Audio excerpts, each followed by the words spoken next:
workshop on how to tell powerful stories. And I want to introduce Roy Terry, who is an executive communication coach and is often called the Silicon Valley pitch doctor. He is trained and practiced in many speaking disciplines, including LLP, keynotes, improv, stand-up, and theater techniques, which is amazing. He has coached many founders on pitching from Silicon Valley to India and Africa. He helps entrepreneurs develop unique messages and business leaders create innovation in the corporate world. His goal is to help all leaders uncover and deliver their own powerful vision. So, without further ado, Roy Terry. Hey everybody, cheers, welcome. I'm going to make a claim that whatever stories you're using in the pitch and what you're starting. Your microphone. Brad. Google is such a great brand, I trusted him. Is it working? It's working. So we'll just struggle to get here. This didn't happen on the trip, but I'll get to that. I would like you to consider, even though we're in the midst of this sort of celebratory thing, and it's wonderful, the vibe in this room is fantastic, even though the room is a lot like a wide-bodied gentleman. But we can use that. We're all going on a journey, so we'll use that. Even though the vibe is celebratory and stories are wonderful, stories are, they're like the heroes of the presentation world. Stories are like puppies, they're like baby ducks, they're just so lovable. Everyone is enthusiastic about stories. And stories can transform the world. You know, most of adult movies are really cartoons, but the story keeps people spending $15 to go and watch a cartoon.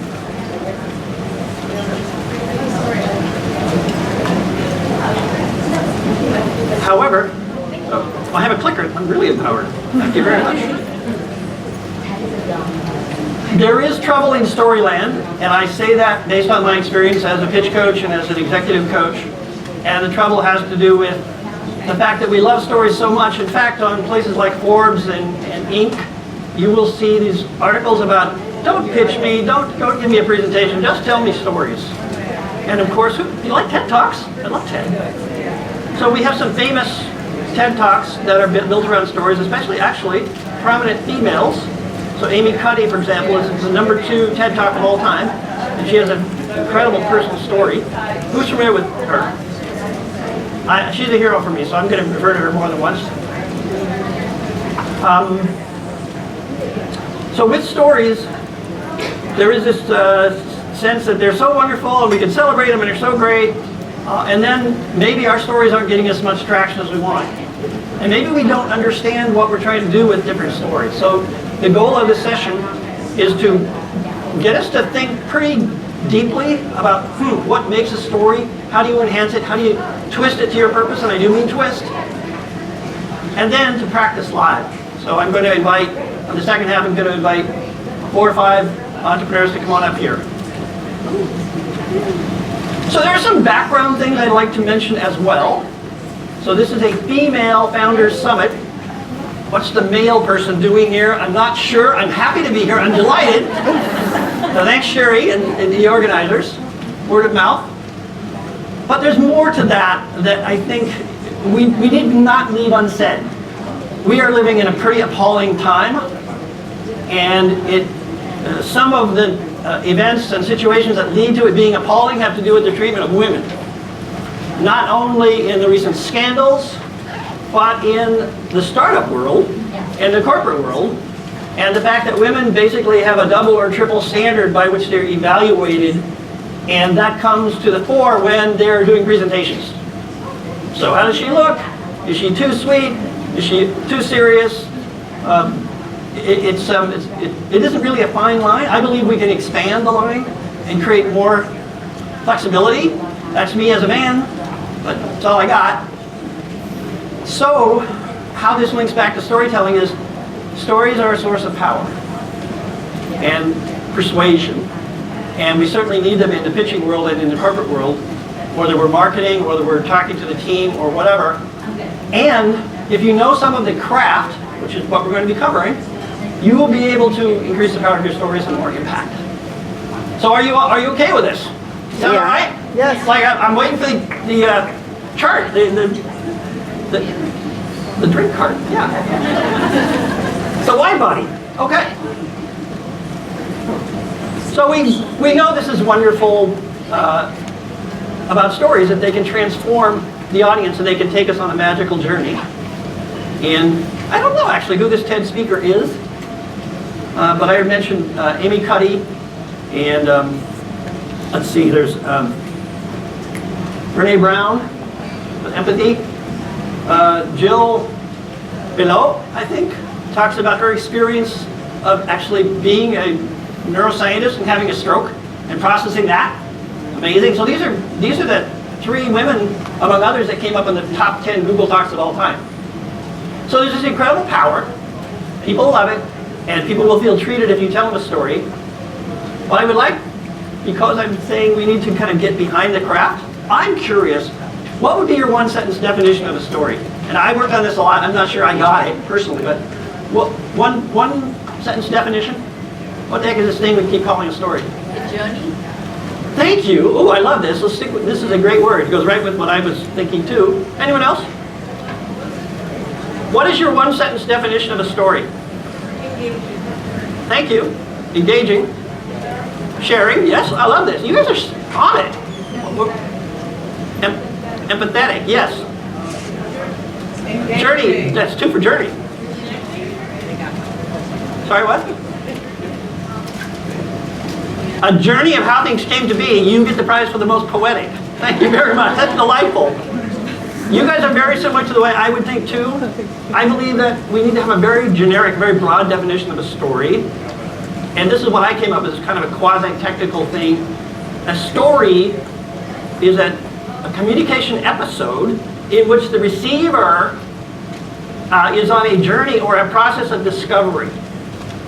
And that could be, so I deliberately didn't say words or anything about verbal, because pictures can tell you stories as well.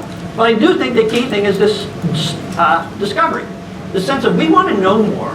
And that, of course, is very, very compatible with the idea of a journey, because a journey is one thing after another. So yes, and now, all of the detail I'm going to talk about, and we're going to practice, has to do with making that experience more powerful, more relevant, and more long-lasting for the audience. Because you're entrepreneurs, you are promoting companies, who is interested in fundraising, say, in the next year? Yeah, so people do not go to pitches for the experience. So you can have the greatest story ever, but really they're going to be convinced or to find out and to make a decision. And that's why there's a category of stories for that I'll be explaining. Okay? I am really open to being interrupted and even contradicted. So please feel free, chime in. Stories do particular work for startups. And I say this having been a pitch coach for about 5 years here in the Valley and heard pitches from all over the world. And there's some certain key functions that is really helpful to have stories for in a startup. So number 1 is, what was your inspiration that a problem was serious enough that you needed to work on? You needed to create a company to solve it. In fact, as we go through these, anyone who feels like they've got one they want to share, you need to jump up and come up and we'll hear it. So this is a big deal because, as you know, VCs and angels are often extremely interested in the team. You know, what is the passion of the individual? What's their commitment? How deeply do they appreciate the problem they're addressing? And do they have empathy for the potential clients? So having a story of either personal loss or frustration or some kind of yucky thing that left you feeling kind of annoyed or mad or motivated that, hey, this stuff should not happen like this. I'm going to fix this. This is the passion to inspiration story. Has anyone got one of those? Thank you. I'm not going to try to embarrass you right now, but you consider coming and sharing if you like later. Okay, what else? Well, you're also probably very aware that probably the biggest first filter for many VCs is, what's the size of the market that this new company is addressing. You know, if they truly got traction, could we be looking at a unicorn or something really substantial? So having a story which illustrates the customers being really enthusiastic or charged up or excited about using your product or your service is fantastic.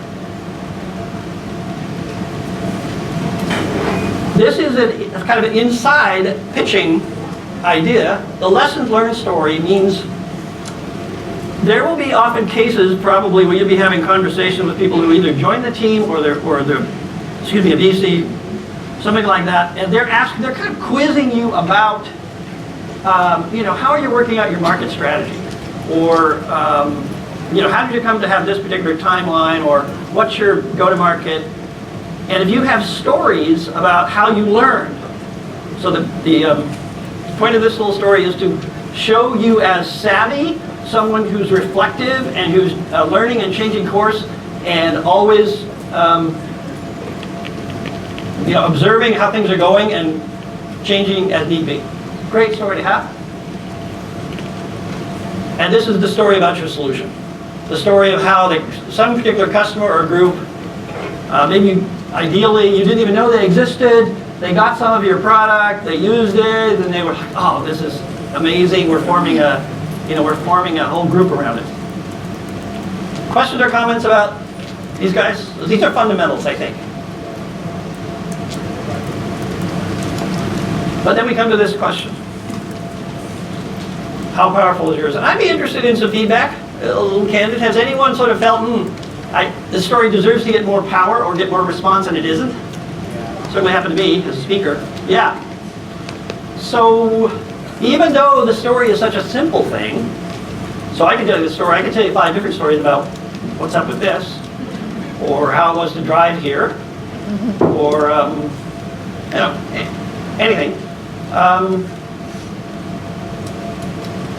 But usually, unless you capture the person and get them flowing with you on a discovery and connect with them and stay going, and it stays really clear for them, they will possibly drop off your narration. So it's really, really important. That's why there's a craft of stories. And now one of the areas I've looked into in coaching speakers is, gee, what does Hollywood do? What do scriptwriters do? And it turns out it's extremely intricate. And it's not a place we're going to go, but if you've read it all, you've heard of something called the hero's journey, which is a formula for a lot of popular hero movies. And there's the idea of the 3-act script.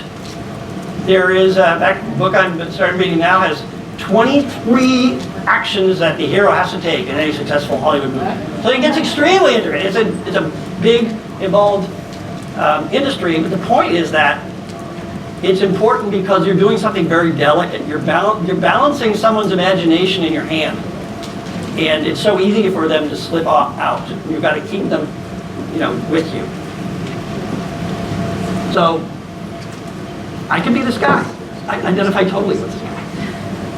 He's doing his best. Are you Irish? Last name Terry, possibly. I'm not sure. Did you ever wear a skirt? Did I ever wear a skirt? Now that's a little personal. Not that I recall. Not generally. So how can you I'm say? ripping on the news. Excuse me. How can you say you can be this guy?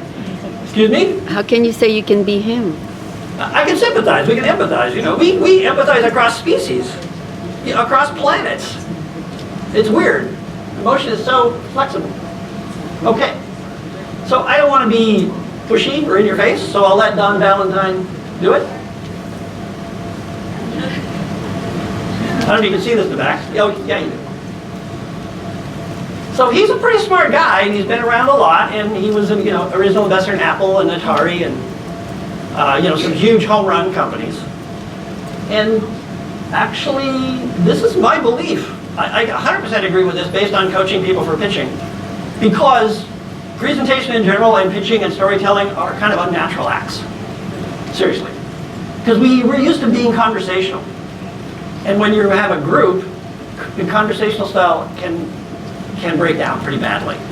Because you have to be more clear, more sequential, you have to give more guidance and nurture with a group than you would just in a one-to-one. But we're not trained. So I hope the rest of the session helps you out with this. So he is trained? He's pretty good. I watched some of his YouTube stuff at like the Stanford Graduate School of Business. And yeah, he's pretty good. He gets a lot of laughs. So actually getting laughs is really helpful. That's like putting fuel in your tank. You do know you know Sequoia. Yes. Yeah, Sequoia. Okay. I want to debrief, even at this stage, with you all a little bit. I have a whiteboard here, potentially write things down. May I hear some of your challenges or maybe your interests that you want to cover? Yeah. Your computer battery is going to die. Brad, your computer battery is going to die. Calling Brad. Someone will help. I see minions are springing into action. Okay, great. Thank you. Was that a story? Interesting. We surely went there, didn't we? It's a challenge.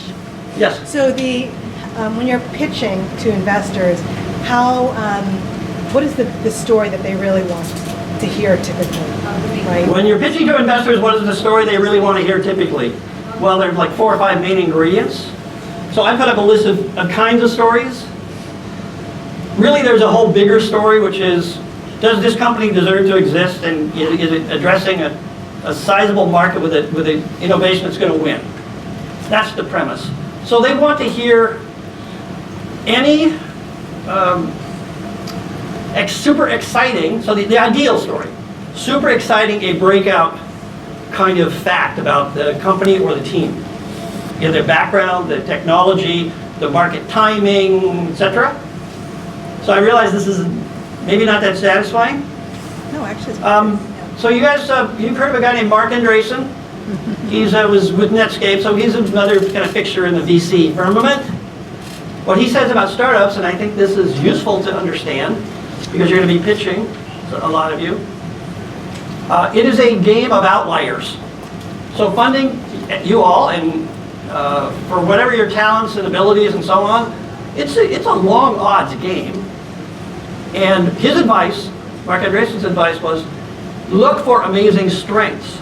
So whatever you got that you can feature, that is like a knock your socks off kind of achievement or qualifications or innovation or market virality, you lead with that, you feature that. Other questions for the rest of the session or comments? Yeah. Oftentimes the stories are shared. Do you think certain types work better for male versus female? Thank you. Boy, that's a trick. I don't know the answer. Do certain types work better for females or males? Males have a lot of latitude, I think. So actually, I would rely on all of you to share topics that you may have that haven't worked because you felt they weren't compatible with being a female founder or something like that. Do you have ideas like that? I feel like especially ones where you're kind of almost bragging or, really saying how great you are. I feel like that's where females especially. Yes, so bragging about how great you are. Sure. So the typical speaker trick, so this is a professional or keynote speaker trick, is you highlight the process or the result or the overall achievement rather than yourself. You were great, but it was because you followed a process or because you felt you had a certain inspiration and you let it play out. So you put yourself a little bit to the side. That's true for males and females. Other questions or comments? Yeah.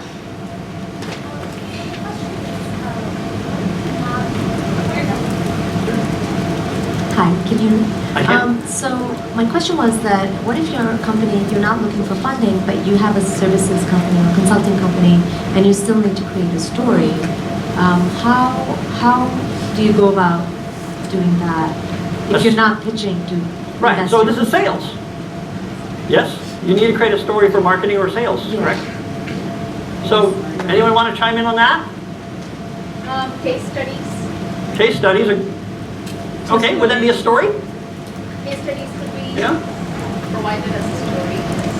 So my direct answer to that question about you still need a story, I believe it's a story about maybe a multifaceted or multi-threaded story of how, when people work with you, when companies or individuals work with you, they achieve success. and the specific mechanism or uniqueness of how we were able to empower them to succeed. So this is the core fundamental sales approach. Yeah.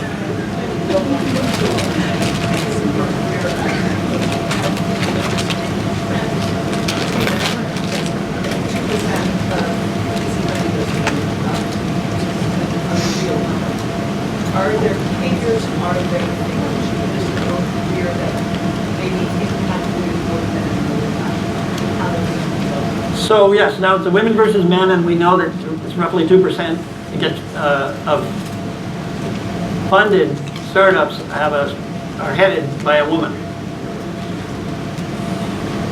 Excuse me, I have a question. Yeah, I was trying to reflect on I don't know if there's a really obvious answer. It seems some themes are, so I saw a winning pitch a few years ago at South by Southwest. The company was Kindara, a female founder, and the technology had to do with helping women manage their fertility. And she knocked it out of the park. But that was like a super sweet spot. Oh, it's a woman's thing. I want to hear more stories from you all, because I don't feel like I don't see female founders very often. Seriously. Yeah. Now I'm seeing hundreds. Yeah.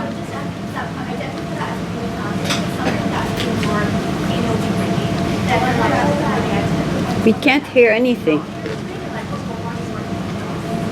Right. So every time there's a why, that's an occasion for a story, to develop a story for it. And it can be just 2 or 3 sentences.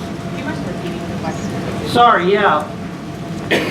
You want to end with replies. pass along and ask questions. Okay. So I'm going to roll back to the sequence here in a sec, but please. Yeah, I have a question. What is the difference between a case 1 study? second. I'm just curious, what is the difference between a testimony and a case study? Testimonial? No, what is the difference between a case study and versus a testimony? The difference between a case study and a testimonial?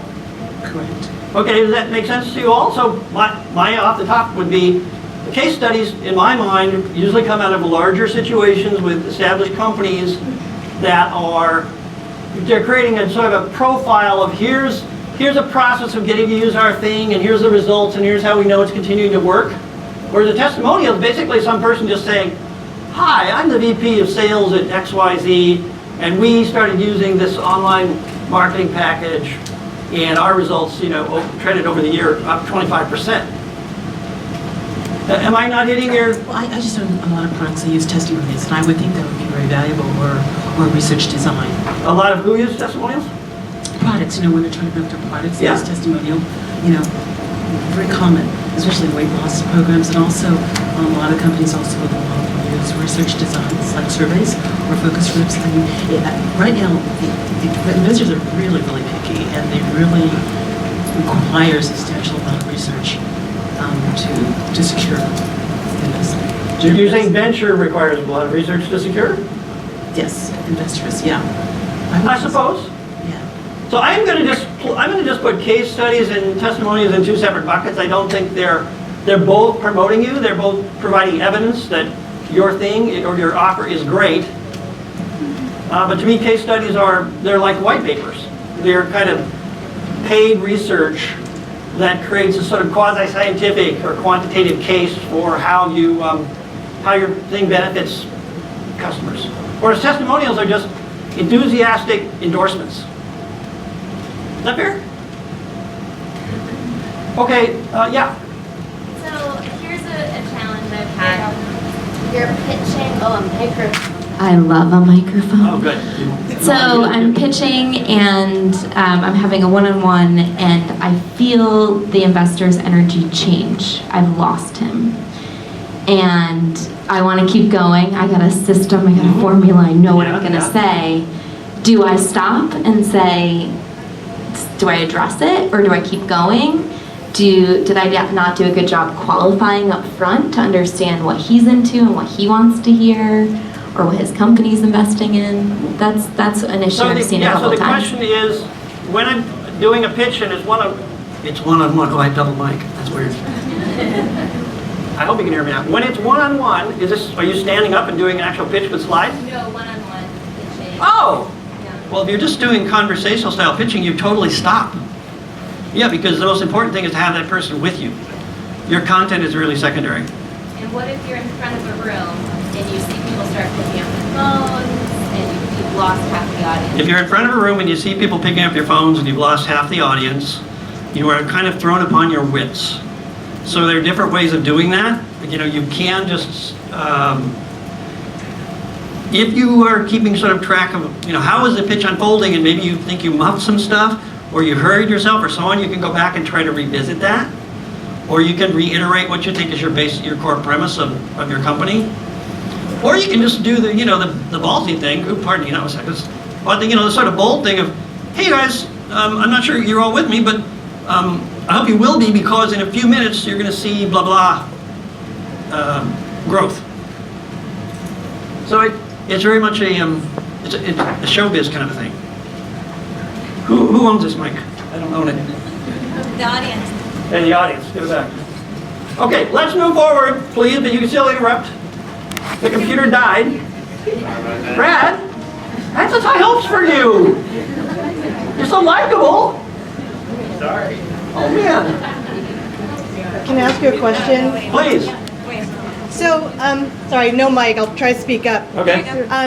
Thanks. So if you are given an opportunity to present in front of a group, but you're not given visuals and you have a product that really is reliant on visuals, how would you best express the story most powerfully? Come on. You have a perfect example in front of you right now. We're going to have a little fun because she's putting a challenge, which I think is a very common challenge, and let's see if we can solve it together. What's up, ladies? Oh, it's working now, so. Okay. So let me tell you about peak focus. Very briefly. Very briefly.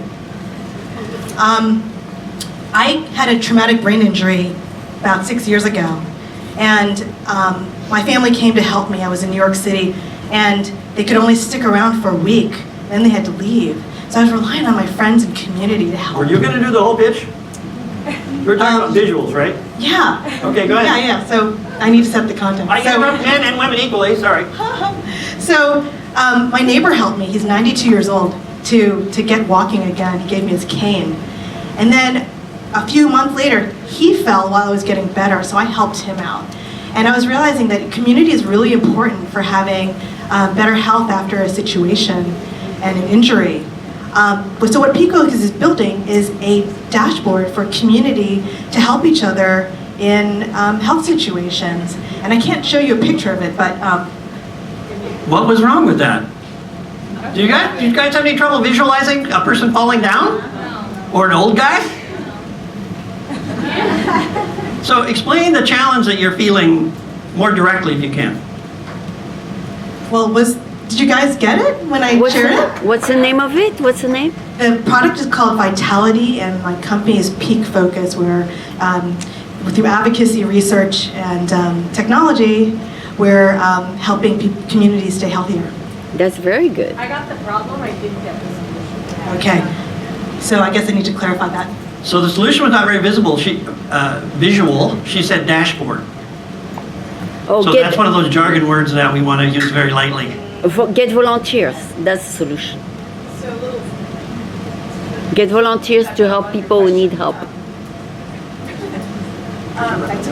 What sells a product is not looking at splashy, pretty graphics at all.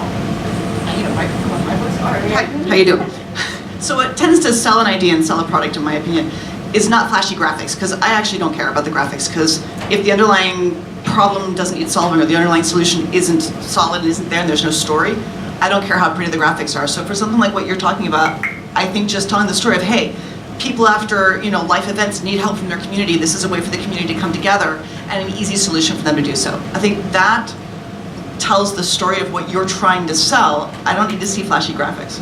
They don't help. How about Or the, any graphics. This was the question she posed when you don't have any graphics. How about You would the ordinarily use your arms and the rest of your body language to illustrate. how about the fires in Santa Rosa? Would that be an event that you would cover? Oh, absolutely. So I guess you should answer that question. This is a pretty relevant question. Yeah. So the question was, is this a product that people up in Santa Rosa who just went through the fires would use? And absolutely. This is a way for families to stay in communication when there's been an immediate event. We actually started developing this product after Hurricane Sandy. So. Thanks very much. Give her a round of applause, please. I hope you get funding. That's a story 4 years in development, so I just let you know. So you did get funding. Been working very hard. You did get funding. Nope, no funding yet. Oh, okay. Bootstrapping. I want to continue a little bit with the package. I have 2 daughters. They're fantastic. One of them's a graduated college. The other was in her second year. And they don't have much to do with me. I'm pretty irrelevant in their lives. But I do remember a few things. So when my oldest was, I don't know, 12, 13, she was at a friend's house, and, they were hanging out on a weekend. And the mom there gave them lunch. It was very sweet. It's all just going good, having old friends, old soccer buddies. And it was tomato soup and chocolate milk. Wow. I don't know, not bad, maybe, but the cold milk after the soup, I don't know if they had bread, but at any rate, from what I understand, at some point my daughter had the great idea of, well, these things kind of look alike, why don't we just pour the chocolate milk in to the tomato soup? Yeah, so I'm getting some grimaces. Yeah, me too, like, oh, really? So educational moment, of course, but the real educational moment came a bit later when Diane, the mom, noticed what had happened. She said, "You're eating that." So, it's one of those cute stories. The reason I share this story is that this was a moment when you wanted different soup. You wanted to be able to do something with the soup, but soup has this particular quality, which is, once you make it, it's soup. It's all together, right? You can't tear it apart. And it is also true for the way we behave when we communicate and how we get fixed on a certain way of telling our story conversationally.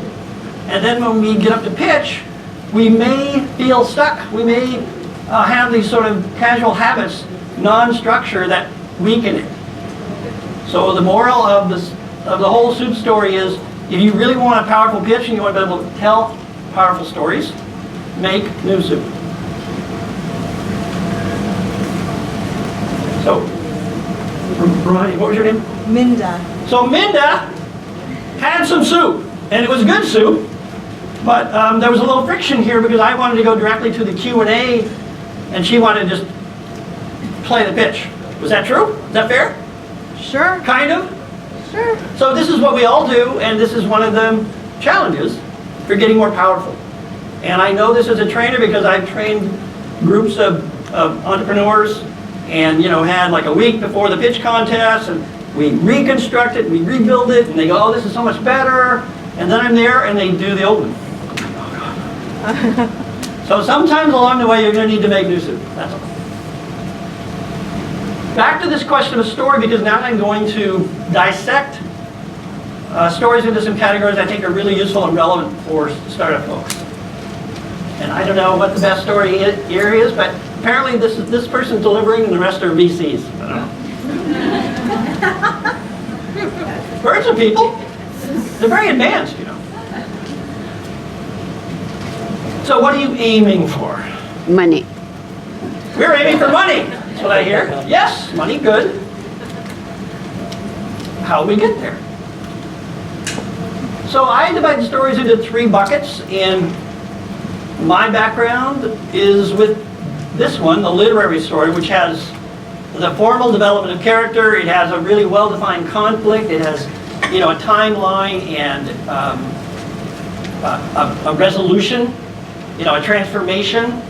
You find it in novels and movies and creative journalism, things like that. We're not going to be able to go there, and actually we don't want this because people don't go to a pitch session for the experience. They go for something else. So on the other side is what we do all the time, which is explain stuff. So, I'm really going to be fine, but, I should have paid attention to where I was going with my feet, and I fell down, and it's all fine. So there's these super sloppy explain stuff story of why I have a fractured clavicle. I may go more dramatic with that, but it's just kind of explaining stuff. Maybe there's a timeline, and it doesn't have any particular impact. Although, it can still work because we're still discovering stuff.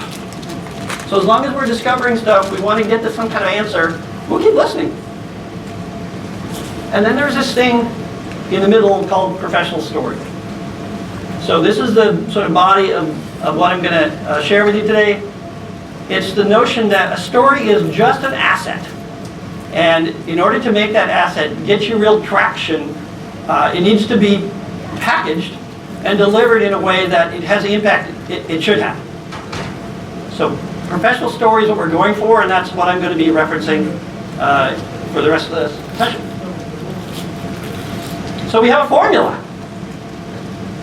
So the story itself is like a payload. It's going to go in here.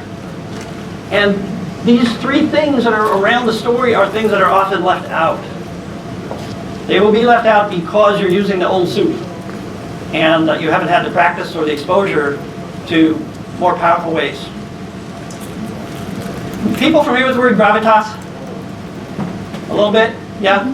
So it used to be something we talk about for presidential candidates. Used to be. Doesn't matter anymore. It's irrelevant.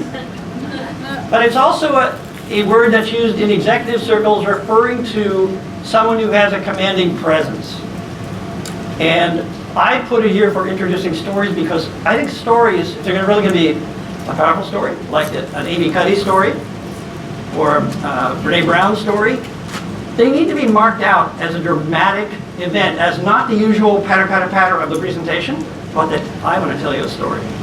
So I'm going to dip into gravitas a little bit. And then the setup linkage is simply telling me that it's worth listening to because it's relevant to the question at hand. So if you're talking about a startup, you want to let them know before you launch the story that this is going to show something about your marketing strategy and how successful it is.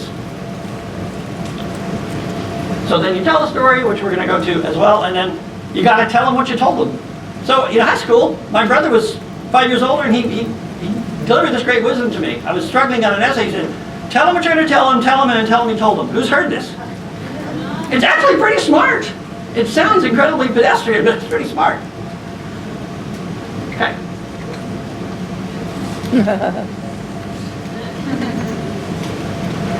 So you know who this lady is? Yeah, she's a judge. She's a Supreme Court Justice. She's one of the 4 in upcoming years, unfortunately.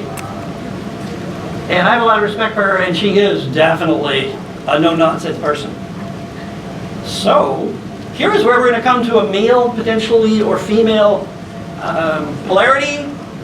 My belief is that most women tend to favor being friendlier and more sort of fun and easygoing in a persona, and that this is not like that. So it's useful really to have some Ruth Bader Ginsburg in you when you're at the front of the room and people are messing with you or not taking you seriously or not appreciating the importance of what you're going to deliver. But this happens for men and women both. So I'm in a Toastmaster club that's entrepreneurial oriented in Silicon Valley. We do pitch practice and we have a lot of people coming through who are starting companies. And many times people just get up there and they're just friendly and nice and everything. And when you're always friendly and nice, how can you get someone to appreciate that people are in pain? Or that people are suffering? Or that people are missing opportunities? You need to have this gravitas. So let's go a little bit deeper in there. I wish I could have found her standing up, but she's pretty serious right there already. Who's read Leaned In? Yeah? So I tried to boil this down to a really simple formula, and I'm going to maybe ask someone who's to demo this. How do you have gravitas? Number 1, you stop moving. This is the hardest thing ever for many people in the front of the room. In particular, authority means that you don't really have any motion from the waist down. You might think of this in biological terms. In the world of, wild creatures, a predator doesn't wiggle around because it's not afraid of anything. It's not going anywhere. It's just evaluating, is at lunch. But prey, they're like checking it out from all angles all the time. So my belief is that even in the human world where we have so much culture and language and sophistication, those circuits are still operating. So to be authoritative, you need to stop moving.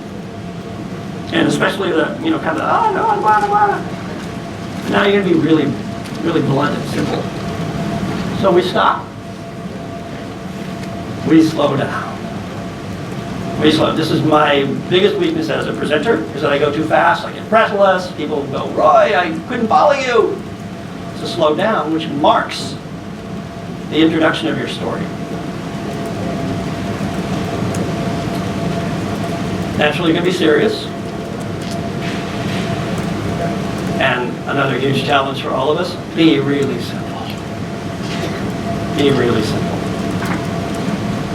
So if you've got a story about customer success, you want to be able to say things like, she called us up, we, created an account for her, she started using, she got her data in, and within a week, half of her troubles were gone. Within 2 more weeks, she had 0 issues with her clients because everyone was using the platform. This is very simple. So leaders don't get involved in details when they're in front of a room. They stay really simple. Comments or questions on this one? Yes? Is it always important to stand up when you're doing a pitch? Thank you. Is it important to stand up? I believe it's really helpful. I also believe it's a bold move, it's a commanding move, and it shows confidence. So I would recommend, unless it's definitively awkward. So if you're stuck in a really small room and standing up would make you tower, then maybe not. But you definitely want to be claiming space, and ideally you stand up and take a step back so that the other person is comfortable. And yeah, you can pitch to a single person standing up, no problem. Okay. Now to linkage. Linkage is basically the clickbait, which needs to be there to make the listener really confident that what you're going to say is relevant to the question at hand, and it doesn't need to be much, but it needs to be included. So this is the wrapping that makes a story into a professional story. So you slow down, you create some space, you're serious, you're saying, I really want to share with you a story of what happened in the last 2 weeks with our signups. Because I think it indicates how much power the solution potentially has. Well then, now we come to the part that we love to celebrate, which is the actual story itself. And there are so many formulas and so many ways I could talk about stories that I had to pick and choose a few key traits to help you focus and notice ways to be stronger in the story. And this is a very short list I came up with. Conflict. Oh, Brad. There we go.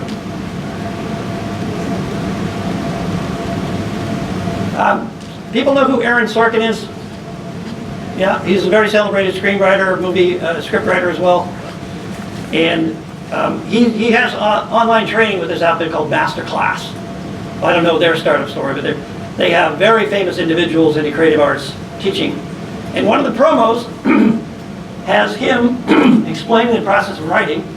And what he says is, okay, before I can do anything, I have to have somebody who wants something. Doesn't matter what they want, but they gotta want it bad. They need to get to Pittsburgh, they need to get the guy, or get the deal, or they need to win the prize, and they need to have an opponent that's formidable. And without that, I can't start writing. Actually what he said is, yeah, if I don't have that, I'll do what I used to do when I was in my 20s. I'd type a bunch of pages of punchy dialogue and go nowhere. So you need a conflict. And well, we know what's at stake here. These are men, I know about them. But a curious thing about conflict that I really was actually working out just in the last few days is that I put the word conflict because it's the classic ingredient. If you look at literary stories, and sort of academic discussion of how does a story work, oh, conflict. But we don't always have explicit conflict. In our stories, what we often have is the implicit conflict of, oh man, I'm injured, are they going to take care of me? So I could just start telling a story of how I got treatment for my shoulder, and you would be into the conflict already because you'd be like wanting to ride along and see if the right thing happened.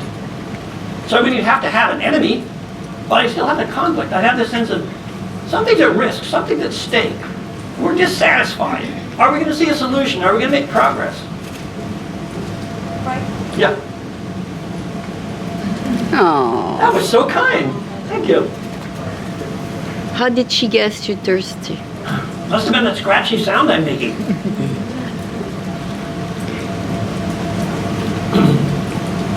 I have used a visual example here to try to dramatize the value of having explicit details in the story. So for example, if I was going to do the arm thing again, I might mention that I really had no idea until I saw the x-ray that there was like a finger-width gap between the two sides of my clavicle.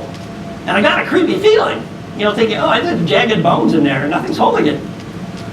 So that is the power of detail. And I want two contrasting visual representations.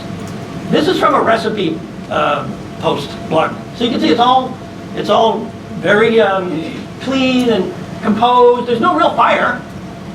And there's not a human. It's all about the food compared to, check this out. You've got a relationship, you've got the fire, the smoke, the heat, you've got potential disaster when the pan falls off. You've got some kind of story scenario of this couple. Are they getting along or not? But we don't see the food. What? We don't see the food detail. You don't see the food detail because this one's not about food. This is about human dynamics, which all stories should be about. Stories about food don't mean anything. Stories about people and their feelings. So one of the easiest ways to bring detail, grittiness into a story is to actually do dialogue. He said, and she said, and I said, what do you mean it's going to cost $50 to park? And she said, well, you know, you're here late, didn't make an appointment, but I used Spot Hero, what's going on? Whatever. So having dialogue is the cheapest, quickest way to add a sense of reality to the story.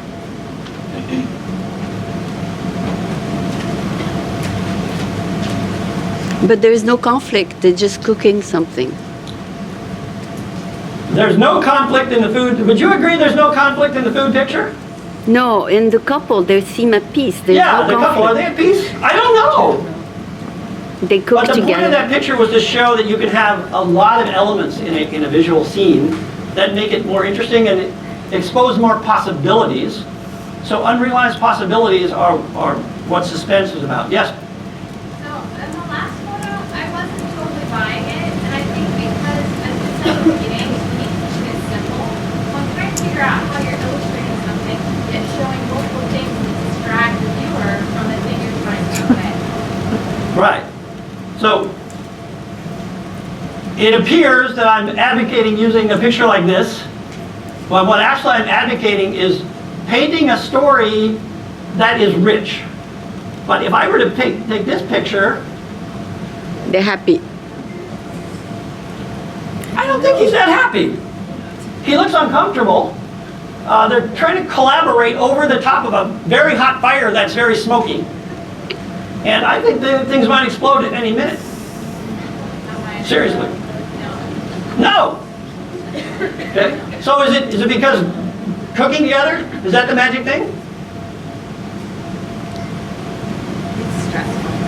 They try to get along. So I'm not promoting the picture. I'm promoting the concept of being rich in your imagery when it helps, when you need it. So if I were just going to say this, what if I were, see, what am I selling that picture? Well, camp stoves. Are they, you remember camping with your parents and they would have this old pump-up stove and you put the white gas in there and it was always a little rickety and a little spooky? Nobody remembers that. So I'm so old. But it turns out they were actually really useful and they're better. So because this is the experience you're going to have, that one. And this may look like fun, but half the time I can tell you the pot is going to fall into the fire. Okay. I'll illustrate this point simply by sharing that I had the fracture and immobilization is the treatment, but then I had a horrible experience where I got a little too bold and too brave and maybe I was just stupid. And I was walking a dog, going through a gate, heavy gate, the big spring, and as I'm doing that, another dog appears. And this dog barks and started to run away. And the next thing I know, my elbow or my shoulder hurts like heck. So I had to go back to the doctor. And I could feel this bump there. It was, oh, this jagged bone is in there. But you know what? It turns out that the ligament was just stretched. Huh. So that was a little minor surprise. No bone, just a ligament.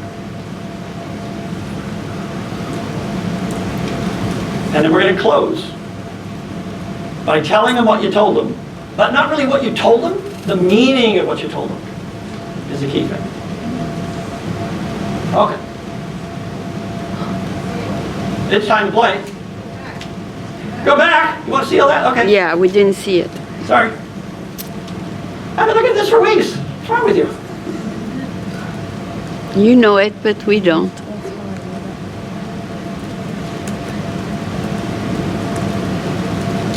Yes. I find that most pitches that you do are, I find that most pitches that you do or that you get asked to do are 3 minutes, 5 minutes. I mean, and you have to cover so much that how do you get that rich story in there without taking up time about the business model and what you're raising the funds for and your traction, etc. Thank you. So the question is, in a 5-minute or even a 3-minute pitch, how do you get a rich story in there? You probably don't, but you have it for Q&A. And you can hint at it, and you can crystallize it. So it is possible in many ways to crystallize a story. It takes more craft and work, but it's doable.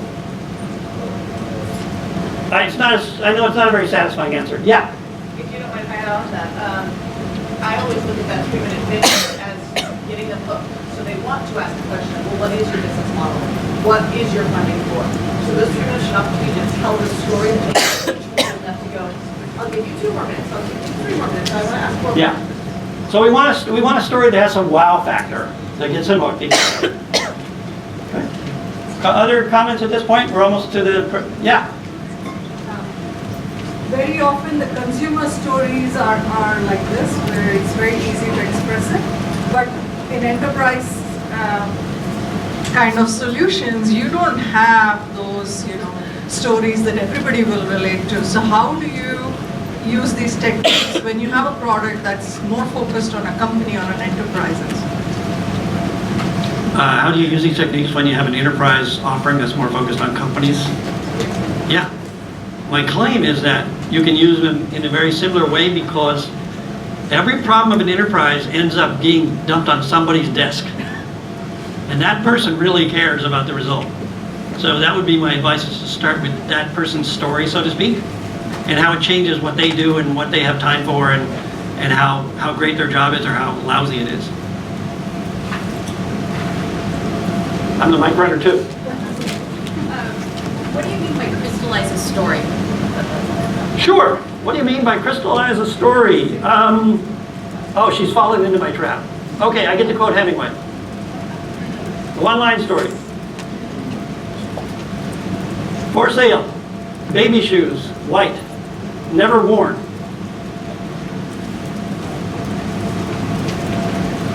Okay, I went into literary, but nonetheless, you can hint at great results or great promise, and it just, there is no, it's the mystery of human creativity. I can't give a formula for that, but it's possible. So if we have someone up here to do some work, we might just discover it. So I'm looking for some volunteers. 1 or 2? Please. Hey, welcome. Hi, I'm Roy. What's your name? Arishika. Sweet. So you're a founder. Yes. And you've been doing pitching or Yeah. discussions, and you have stories you work with? Yeah. A couple of them. So do you have one that you'd like to share and see if we can develop? I think this problem that most of the women can relate to is going to a new city and trying to find a dance class or a yoga class and then not being able to find one with Good. an instructor you like. That's good.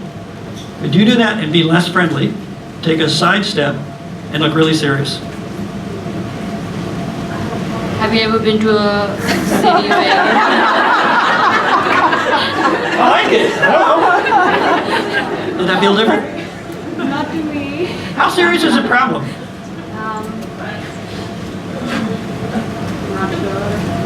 Well, I'm sure it's extremely serious. Yeah.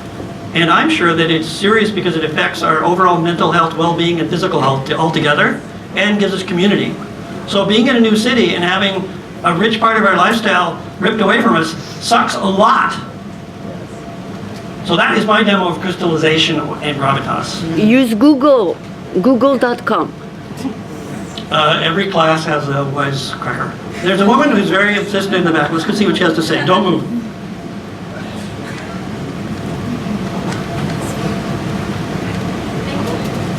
I just would like to challenge your be serious point. I've had and I've heard a lot of pitches, and the most grasping ones were the ones that actually were less serious. So I would definitely challenge that one and maybe explain it a bit more, because I think you can make a point while not being serious. Maybe you're just making the point about being female and male, which is sexism. But yeah, I would just like to have a more explanation around the be serious point. So I'm being challenged about the need to be serious, and I welcome that. That's cool. What I would start off by saying is that communication is a world of contrasts. And so until there's a contrast, we don't tend to notice it as much. So I am not advocating that everyone be, as stiff as Roy, and definitely not this. But what I am advocating is that you make a break from normalcy in some fashion, which probably includes being static, or slowing down, or making some other delivery change that indicates a shift. So I wouldn't, not that I'm trying to make everyone serious and talk like Abe Lincoln, but I do believe a shift is required, and I would actually push back a little bit. I believe that if you're going to develop an emotional impact with the audience, you need to go beyond being friendly. You need to be a grown-up in the room a little bit of the time. Not always. I'm not convincing her.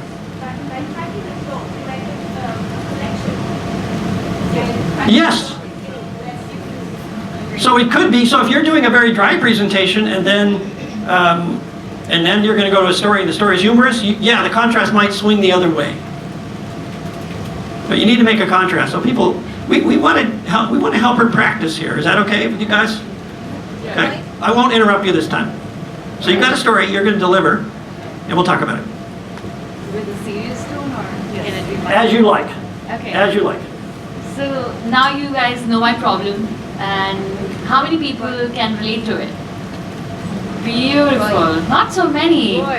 Okay, like going to a city and finding a class, maybe dance or yoga or boxing or whatever, and liking the instructor as much as you did last time, or just going on a spree and finding the classes that you like and keep it on a tab so that you can repeat and go for the same classes over the whole month. Yes, so that's what I'm working on, and my startup is called Zydness. ZYDNESS stands for Zumba, Yoga, Dance, Ninjutsu, Exercise, Sports and Specials. Keep a lookout on that on the App Store, and I'm going to launch it for Christmas as a gift to all of you. That was fun. That was sweet. I definitely think the friendly thing, this is a room full of women, and, by the way, this is not a pitch. It's a sales message. How cool would that be? So investors don't think that way. They think about, can your enterprise be successful? Does it deserve to be funded? So this is where seriousness comes in. You would want to share. You could say, next time. I was in a room with, 200 active women who are all concerned with, their health and vitality, and they love this idea. In fact, I got spontaneous applause. That's the story. Yeah? Would you go with that? Yes, I would, and I see how it's closing linkage, and I think it's more effective and impactful when you share an instance from the past rather than sharing an opinion or judgment. Yeah. Thank you so much. Thanks for practicing with me. Okay.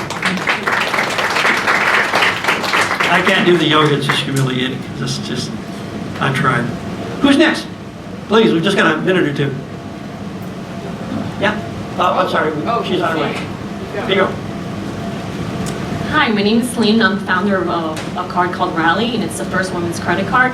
The way it works is every time you use it, we get back free money from your favorite brands, and we automatically invest it for you.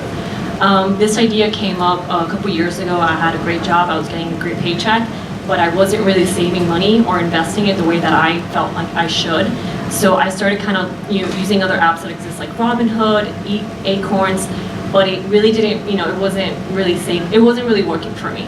So I thought this idea is great because, I get to go to the stores that I go to and then save the money and auto-invest it. Okay, so here, what we're seeing is we're not seeing stories per se, we're seeing the explain stuff version of stories, which is okay.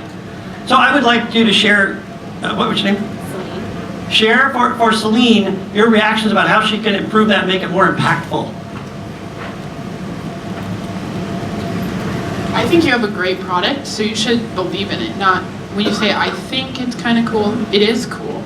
And I think the point he was making about being serious is being confident. You have a cool idea, so it is a great product. It is really cool. I think would really help, because it is a really cool, awesome product. So I don't think you need to say, I think, just say it is. Thank you. There's really disappointing research about how males evaluate women pitching, and they often devalue their credibility or strength or things like that. So it's, be aware. Who wants to practice? Or it's finding someone who hasn't spoken. Your feedback, please. Yeah, I would just emphasize more why it's a cool product. Is the return on investment good? Is it going to the right causes? Or what is it that makes it better than the others? A guy? Are you a guy? Oh, okay. Sorry. That's okay. I think that you, in the spirit of providing more color, could craft a story around, you said, oh, I had this great paycheck, but it wasn't working out for me. So, how did you feel that? How did it impact you? What specifically happened? And give us a little bit more about, your personal experience with investing or lack thereof. Personal experience, yes. I need to close. Celine, thanks very much. And this much is better. You came in here with soup, you're going to depart with the same soup. However, I hope and believe, and you can certainly look back at these slides to help remind you, that maybe you'll be inspired to stretch a little bit, to craft a little bit, and get something that works better. Because what could be nicer than seeing this? Thank you all very much. Thank you very much, Roy. This was great. Thank you so much. Well, everyone, before we break out the lunch, I want to remind you that at 1:30 we are going to have 2 tracks happening at the same time. So 1:30 we're going to be back here for another talk. And from 1:30 to 3:30 we're going to start the mentoring sessions. So please come and join the mentoring session 10 minutes. Come 10 minutes before the session so you can find the table that you're assigned to. And have a great lunch, and I'll see you here at 1:30.